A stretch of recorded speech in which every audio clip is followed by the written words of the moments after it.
ball into the field of Qatar. Great play by Ram Qatar. It's there. So, oh, wonderful.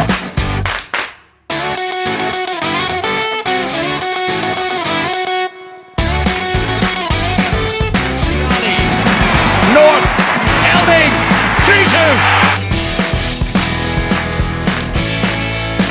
The FAI Cup, it's with Gavin Dykes. It's been won by Sligo Rovers.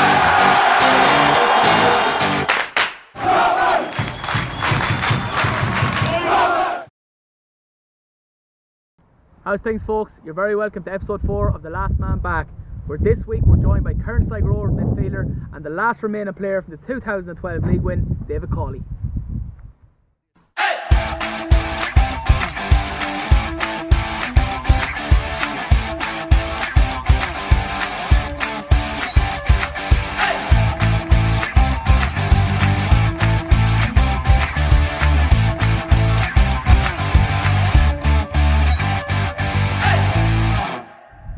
David, thanks very much for joining us today. No bother at all. I think we'll start by getting the unpleasantries out of the way first. 2007, I first came across you. You broke my heart in a Summerhill senior final. You're after breaking it again just there by letting me know you were only doing your junior cert in that final. But was football always the route that you were going down? Mayo being such a big Gaelic county, or was soccer always your thing? There was a bit of both for me, to be honest with you. I played both right up till I had to make that decision, you know.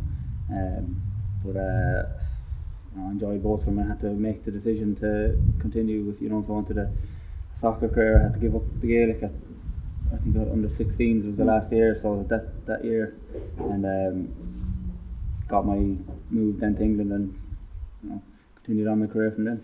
And what age were you when you went over to Ipswich? I think I would have been about 14 or 15. I would have went over 2 or 3 times. Had a look at just like a trial at first, and then they offer a contract, you go back over, and a bit of training, a few matches here and there, and you go over 2 or 3 times before we had to do our junior cert that year again. So I had to get the junior cert done, and then I was allowed to go over. Then I could do transition year and both spend my year over there then on my first year. And it must have been like a massive move for a young fella to leave at that age, to leave Ballina and go over to England. Ipswich, of course, it's a very family orientated club, but it's neither here nor there. You're still going over to England to try and to learn the game and that. And who was it straight into the youth team, or was it an underage, like under 16 or 17, or was it because we were, the English lads at my age over there could step up into the youth team, but we weren't allowed because we weren't signed on, weren't scholarships or anything like that just yet. We were a year early, so we had to play the under 16 season, which is grand because that was my age group anyway. So I spent the year with them while training with the youth team every day. So the English lads my age were still in school, but I could play with the lads a year up, or the reserve lads if you could, but that was just the way it was for that year. It was just kind of getting a proper feel for full time, and as you say, I suppose looking back now, it is a really young age for kids to be going away, but it's probably stood for me really in the long run, that experience. And I suppose when people knew I was going talking to you today, the first thing that come up, and it seems that his name just popped up everywhere over lockdown, was Roy Keane. And of course he had a 2-year stint as manager when you were over at Ipswich. Someone I grew up idolising. What can you tell me about him?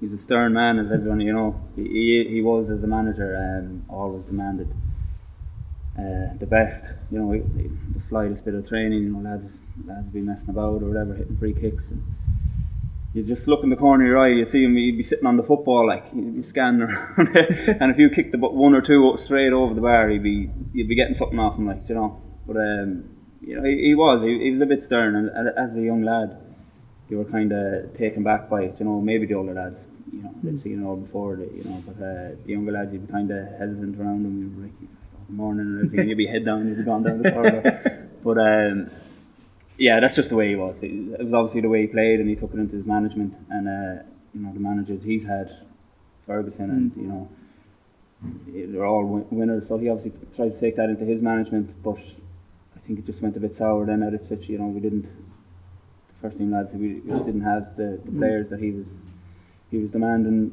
to get out of the championship, and I think think it just fell sour then in the end. Fans kind of went against him and he ended up leaving then, but it was a good experience, you know, because obviously I'm a United fan, so I would have been growing up watching him, and he captain of Man United, winning everything, you know, Irish captain, and it was nice to have that experience of what he demanded, you know, so what he would have been doing in his career as a player, he brought that in for us to see, like, geez, we have to kind of step it up here, like, and I think all the first team players were obviously way ahead of me at the time, were probably thinking that as well, and they couldn't match it, you know. Was it tough mentally to come back, to deal with kind of moving home and coming back home, but again with the injury as well? Are you in a tough place mentally as to even whether you want to go back playing at all? Yeah, that you really are, because obviously all my friends are finished their leaving cert and all that.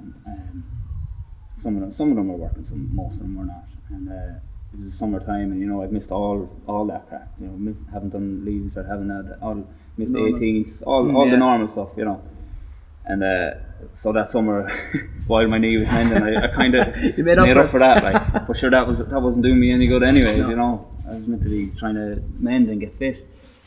But in the meantime, then I had a fella looking after me, and he got me training with Dundalk. He got me training with Chance.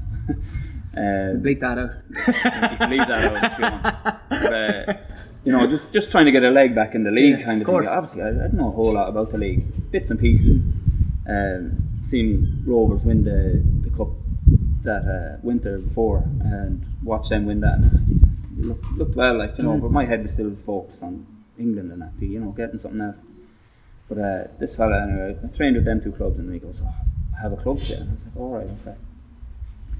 Till the end of the season, it was Galway United. And I was like, "Right." I had no problem, great, like, you know, didn't matter. I think I went up, trained. They were obviously, remember in 2011, they were in turmoil, no money or anything. All their pros were let go. I remember hearing controversy that time, wasn't there? Hearing the radio, like, Galway United let go all their professionals or whatever. So I kind of didn't really know what I was getting into, but I just wanted to get back into football, like, get my leg in. If I could impress playing for Galway, I could get something else, like, you know. But I signed a contract. God knows what I signed. I don't think I was getting paid, like, you know.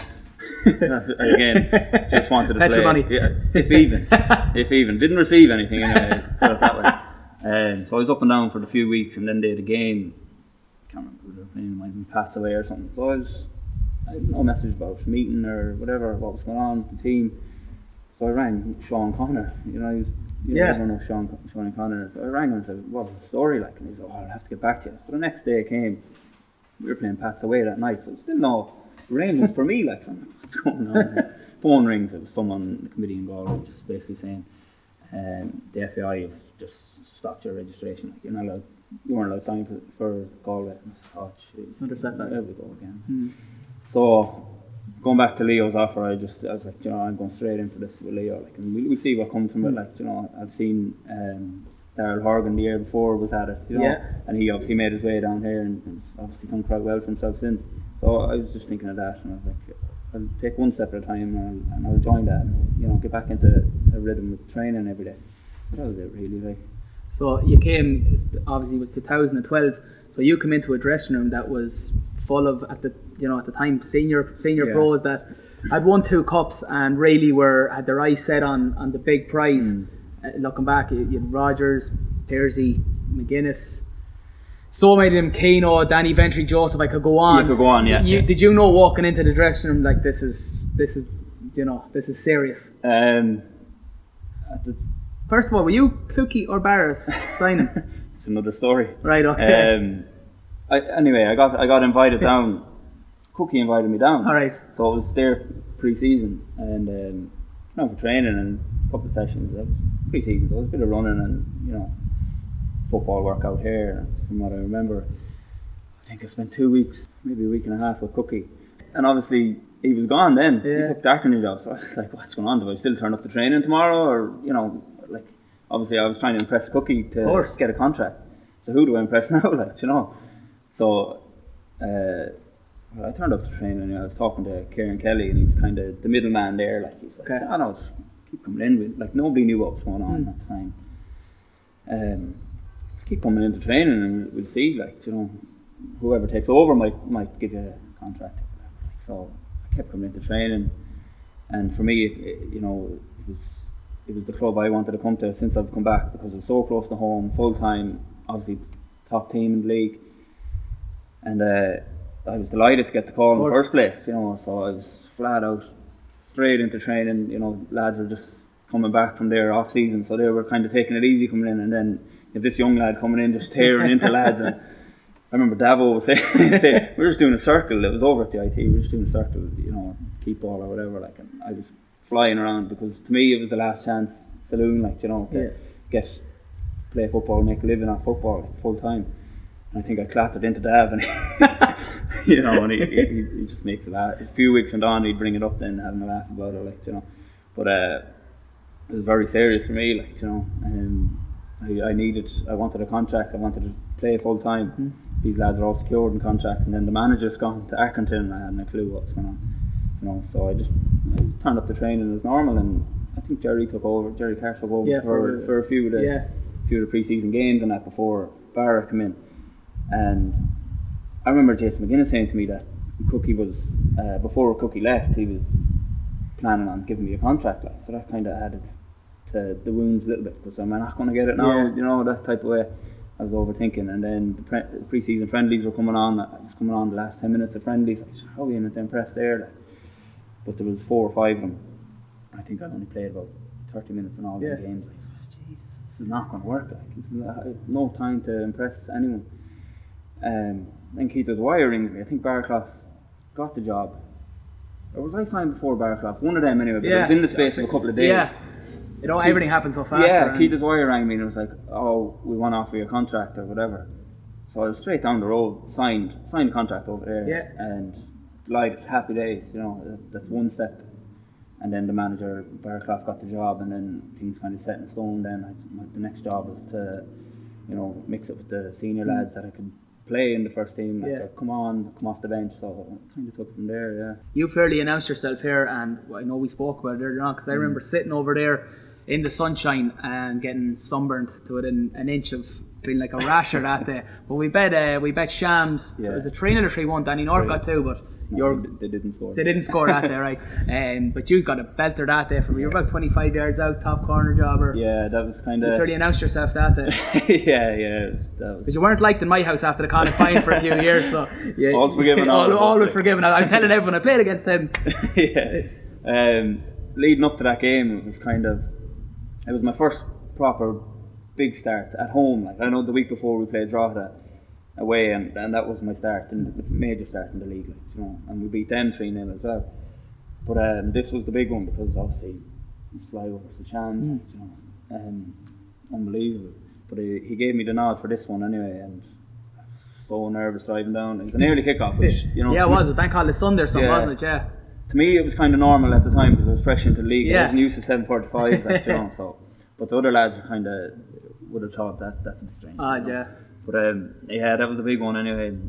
Against Shans, a lovely day, and it was on RT as well. So everything worked out well. I just went into the game and just wanted, they were obviously the champions. Just wanted to make it difficult, and I think it was me and Danny Ventry started in the middle. Kind of like for like players. Yeah. A lot of people might say that. We just wanted to make it difficult for them and batter into them. And we did that straight away. And North score. We were 1-0 up. 1-0 up anyway. So things were 1-0 up fairly early, and things were kind of setting in while we were well on top. Anything they threw us, we kind of matched it. And all I remember is Pears, he gave me the ball out there. He gave me about a 3-yard pass, and he always said it was an assist. That'd be him. So he claimed an assist off that. But I remember a fake shot, and I think 2 or 3 of them just jumped up in the air.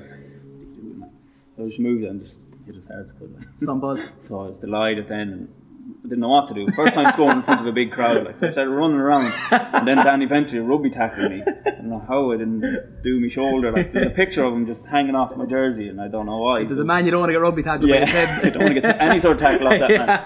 But he just sung me to the ground, and the place was buzzing. Then after that, we were only going to win the game, We've seen in the last couple of weeks Ian Barraclough getting the Northern Ireland job. It's absolutely massive for him.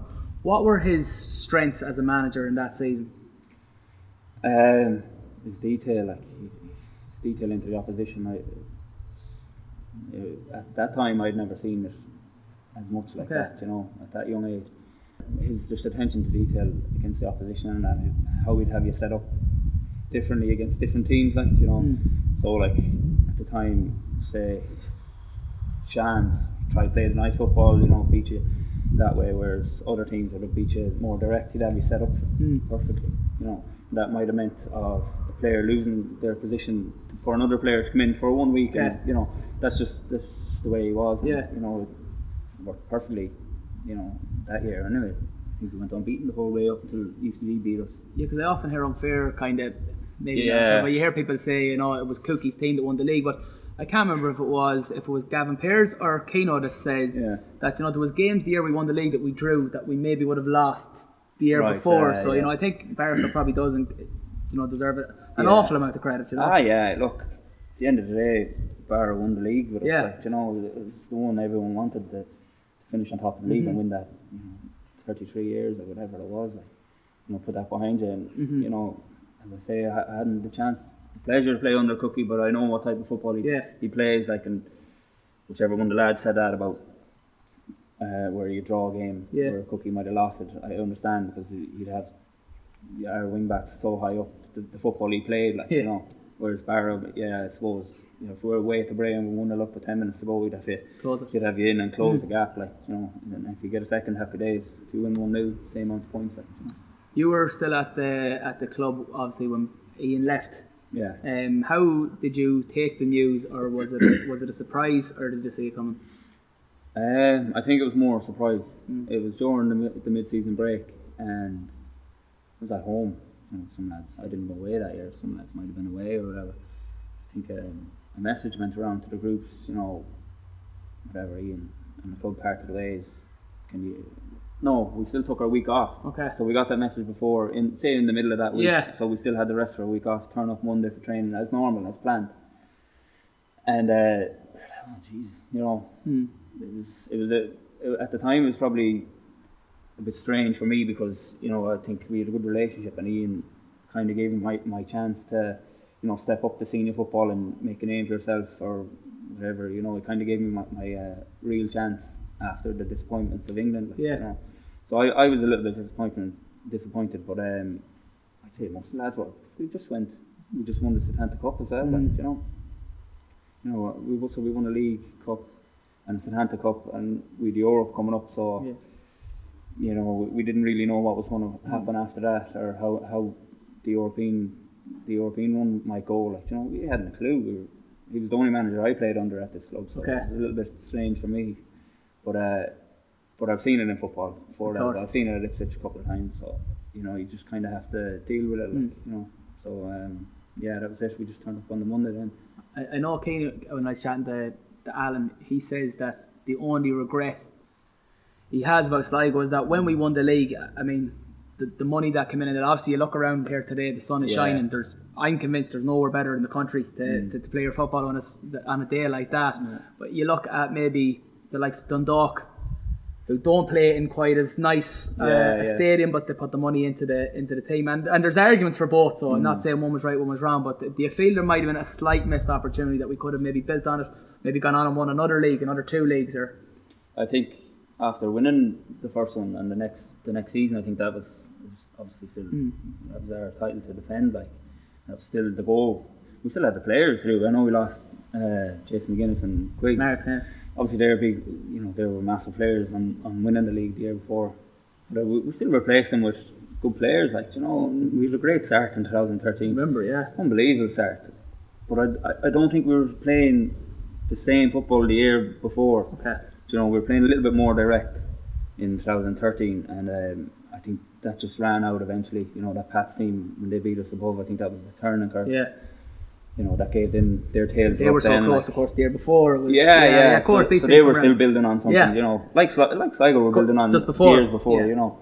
So I think the turning curve, when they beat us up there, and I think they beat us 2-0 or something. I think they got their tails up then, and we were drawing silly games, and we weren't playing particularly well, and that just told us course through that year. Like, but stay as a, but again, we still had the players to go on and kick on. You know, we had that disappointment then of the Champions League getting knocked out early there. Yeah. But we still had a good enough season. Like, again, we were champions, so Expectations had gone. Yeah, through the roof. Like, but we still had a decent season because we finished off with the cup. So you know, we finished off with the cup. So you know, we still finished off on a high. But again, that was certainly a high that day. Yeah, that was some match. That was unreal. But yeah, it was a small disappointment because we finished, I think, third, and yeah, you know, but especially from going on from winning it, being the best team in the league to third best isn't a nice feeling in the end, like, you know. You mentioned St. Pat's. You had a year at St. Pat's yourself. Yeah. What do you remember? What do you take from that year? Not a great year. Okay. To be honest with you. It was a bit strange, you know. It was a bit strange leaving Sligo. Okay. To be honest with you, after all them years. But I thought that off season, you know, there was a few changes happening. New manager, Jesus, 2015 we had a few managers. Yeah, there was a good bit going on that year. But there was a good bit. Yeah, there was a good bit going on, and we finished well with Mickey and Mickey Adams. Mickey kept us up in the last couple of games. It was just all over. It was a disappointing season. Yeah, disappointed season. You know. Yeah, and then you know, it was such a. I left the whole off season. I didn't. You know, I think it was November when I signed for Pastor. December, I think. So that's fairly late. You know, you're usually in talks. I was obviously still talking to Sligo, but I didn't really. The new manager that came in, he wanted me to stay, but I got the feeling, you know, if you leave, I'll replace you. Yeah, that kind of way. Yeah. So it was a strange feeling there, but I just weighed up the options and I said, you know what, Liam rang me a few times over the years, and I always said, no, I'm not leaving Sligo, You know, the football he played at Pats, I always liked it. Yeah. But, you know, I was staying at Sligo, and he understood at the time. And he happened to ring again that year and managed to persuade me to leave in the end. But no, I struggled big time that year. Okay. You know, I was all for the move in the end when I eventually got it over the line and that. But there was plenty of things happening, you know, both on and off the pitch for me at the time, and you know, I just didn't enjoy it in the end. You know, just didn't enjoy it. I was travelling up and down Dublin 2-3 times a week, and you know, Dublin Sligo is 2 hours, but Dublin to Ballina is nearly 3 hours. Yeah. Like, and I'd go up the night before sometimes, stay over for training, and then I eventually I just stopped doing that and started going up the morning and training. So I was leaving at 6 in the morning, straight on the training pitch, and barely able to move, like getting out of the car, you know, no stops or nothing. I was like, I can do it. I'm well able to, you know, I'm well able to do it, whatever. And I'd be straight back down home then, because obviously I had 2 young kids at the time, and the house was in Ballina and the missus and everything. But I just took on too much too soon, you know, and I wasn't. And then the football side, I wasn't enjoying it. So. And are the two connected? It does go to show, and I think as a fan, we're 100% guilty of not taking things like that into account. I remember when the year we won the league, I've spoken to the lads about it with Mark Quigley, and you know, I remember being a fan at times saying, sure, it's only 2 hours up the road, and it's only 2.5 hours up the road, but when you have a relationship and you have kids, and as fans we don't take it into account at all. Like sometimes I know you can maybe use it as a release, but certainly that added pressure doesn't help when you go onto a pitch. I think so, yeah, and I think that was kind of the learning curve for me. Like, you know, it opened my eyes that, you know, I might have been different. I'm not sure if I could have brought them to Dublin with me, but why not have? You know, I still might have panned out the same way. I might in a new environment and all that. I'm so used to being here close to home. Quality of life in Mayo is better than Dublin. Yeah, it's 100 times better than Dublin. I mean, you'd be sitting in traffic half the time. That's all you'd be doing. But it did play a part. A few other things played a part, but it did play a part, and then just stopped enjoying football. Even though we were doing okay at the start of that season with Pats. You know, you won a couple of Pats, didn't you? Or a League Cup? A League Cup, yeah. I was injured at the time, like, so I don't know. You don't really, you know. Yeah. If we win it here, I'll say. Yeah, fair enough. That sort of way, but yeah, it was okay. It was mediocre for them as well, like, you know, because they had high expectations as well, like some of the signings we made that year.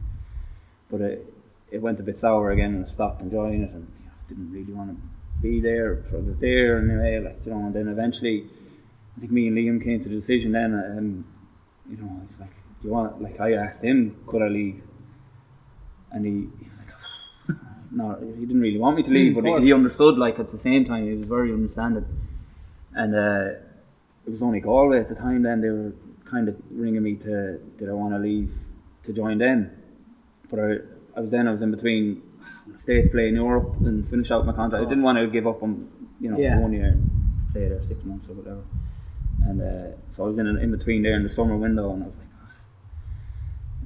I didn't really want to leave, to go to Galway. So at that time now, so I stayed, played in Europe. I think the next game Liam was starting me after our little chat, like they started me away in dirty, and then it sort of popped me collarbone. I was like, oh, geez. I remember walking off the pitch, and I was just looking over, I was like, maybe I should have freaking left. But no, I was out then. That was me, pretty much me. Finished from August, September. I played, I think, one more time. Totally unfit. Head wasn't in it, Head wasn't in it. I just dust myself down that off season and get the head right again and get fit again. And yeah, that was that year of Pats. And eventually we got you back. We'll say home. Ballina's only up the road, so we say we got you home. A different environment, a different dressing room probably to walk back into 2018 than it was the first time, and yourself coming in as a young fella the first time with all those pros that we mentioned earlier on. Now suddenly you're the old head. How have you adjusted to being kind of the more senior figure in the dressing room? You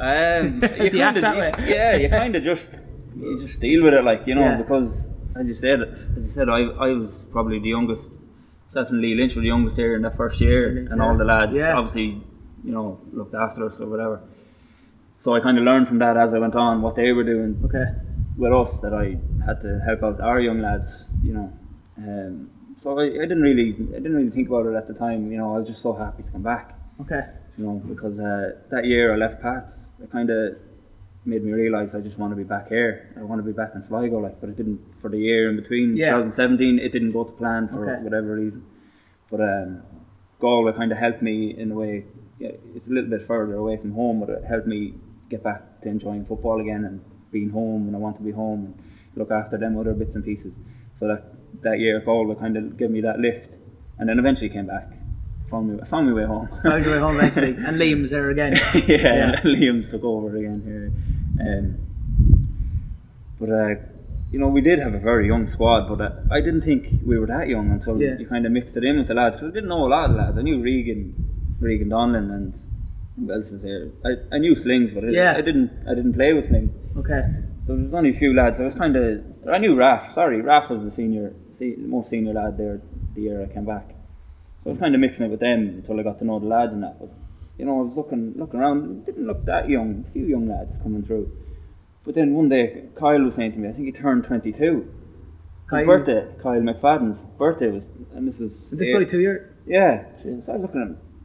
I was like, before I knew him, so he was definitely nearly 30. I don't know what bit to him now after saying that. I thought he was 20. I've said it to him 100 times. I was like, you were definitely a man that was throwing darts in a pub, like drinking pints of Guinness. I'm only gone 22. I was like, oh Jesus, maybe we are that young. But you just develop into it, as the years go on now. It seems to be I'm one of the oldest here now, rather than being one of the youngest. But you just develop from it, like you take it with your experience with you. And sometimes younger lads need a little help, and they're not going to ask for it, so you just kind of have to, make your way to them and help them out. I think from chatting to people around the club, and not to give you a big head, but you have a very modest way about you, and I'm sure the likes of John Mahan and the likes of the younger players will, in a few years' time, be looking back, and they'll be getting into you, and they'll be thankful to have had you to look up to. Yeah, hopefully, So hopefully I've made some positive impact on them anyway. But in fairness, our young lads, so level-headed, they just take it on board. Are the young lads a bit more? Are they a lot more into their? I suppose not more into their fitness and looking after themselves now. But when you were younger, are they taking it a little bit more serious? Or I think so. Yeah. They're more professional at a younger age. Then, because they're seeing, they know what it takes to get to the first team. They'll get a little taste of it here and there, and then they'll realise, what they need to do. But the first few weeks, for the younger lads, they'll be a little bit quiet, and that's only normal. Like, they'll stick to themselves, they'll stick with the younger lads, but it's up to the senior lads to kind of help them out that way, and mix with them and have a laugh and joke with them, to let them know that you can have a joke, but just train hard. Like, Is the dressing room environment different? So to when you first came in, there's a lot of talk now. You're not allowed to say this. You're not allowed to say that. You have to put your arm around players maybe a bit more in terms. Are they a little bit softer? If I'm allowed to say it like that, whereas back then I've been chatting to Connor, and I'm sure even when you were growing up, you got a few bollockins, or is that less and less coming into the game at underage now? I don't think you see it as much. To be honest with you, when I was young, I would have saw it an awful lot in England as a young lad. Like, right. Lads been killing each other. Like, there's it's too far, and there's So them lads, when I was a young lad, them first team lads would have obviously been on the back of that from them growing up, So I would have seen a bit of that, but you don't see it as much now. To be honest with you, you'd see a little bit now. Lads getting frustrated and stuff like that, but I don't think you'd see it as much. To be honest. Okay. Well, obviously this week you're back training. You had your first friendly game, so we'll wrap it up on the pitch. We'll get out and have a wee chat. And finish off. How about that? David, as we look out here in the showgrounds, a sunny day, I'm still convinced there's nowhere better in the country. You must have thought you were never going to get back out onto the pitch. No, it's been a long couple of months, alright. You'd miss it, like, even just missing training, but you'd miss the matches as well. So I kind of got the cobwebs off in the first game, like. So we've another friendly coming up on Tuesday. Hopefully maybe one more friendly after that and get us ready for the big one then. It does seem like nearly by the day and by the week that things are changing in terms of you'll be allowed a crowd, you won't be allowed a crowd, you'll be allowed 500, you'll be allowed 200. How do you think it's going to be yourself coming back to play now in front of 200 people in a competitive league game? I know you would have played friendlies in that, but it might feel a little bit strange, whereas obviously there's no one around, like, there's no atmosphere or whatever, but I think we have our heads on now to realise that it's massive. Every game's massive, like 3 points are massive, so I don't think it'll be too bad. We'll get these couple of friendlies now and it'll get us nice and sharp for the big game, and hopefully we're ready to go then. We'll belt into Derry. I think we always kind of, in the League of Ireland, it's always kind of put to the bottom of the pile, I think, in some terms. I heard a lot over lockdown about the GA and they were on about coming back, and there was a lot of, if the players feel safe. I think you look at the Premier League, it was the same. I didn't hear anyone really speak about the safety of League of Ireland. It was all seemed to be revolve around money over the thing. Are you feeling like safe? Is that in your head going onto the pitch, like, or? Not really, no. I was kind of thinking of that a long time before, it was like, how are we going to, distance ourselves while we're training or whatever, but not since we've come back. I haven't thought that now. We've plenty of safety checks there every morning we come in, so we train at 10:30. Usually we'd be in at like 9:30 on normally, like, we're in at 10:15, get your temperature, you have your masks on, get your temperature. Temperatures are all good. Boots straight out to the pitch, so there's no kind of hanging about, chatting or having a laugh inside with the lads or anything like that. Same as after, once you finish your session, your boots off in your car, and back home with you. Did you miss that as much, the whole banter of the dressing room and the crack, nearly as much as the football? You miss them both. They both come together really. Like you miss the training days and that. Training is always, while we're in doing our session, it's always 100% intensity, like, but in between you're having a little bit of a laugh or whatever, having a crack, and then usually lads we'd get our lunch and we'd sit inside, so I'd probably spend another hour, whereas I should be on the road back home, like, to spend another hour sitting having my lunch and chatting, and you'd miss all that, and it was an everyday thing for us that was taken away for a few months. It was strange kind of dealing with it. Well, again, thanks very much for giving up your time today on a sunny Sunday. I really appreciate it. All is forgiven now for beating me that cup final in my leaving cert year, and I wish yourself and all the lads best of luck for the rest of the season. Cheers, Dave. Thanks. Thanks very much. Now, folks, thanks for tuning in to another episode of The Last Man Back with David Cawley. Like all our episodes, they wouldn't be made possible without the help from our sponsors, and this week was sponsored by the one and only Scruffy Duffy Entertainment. We'll see you next week.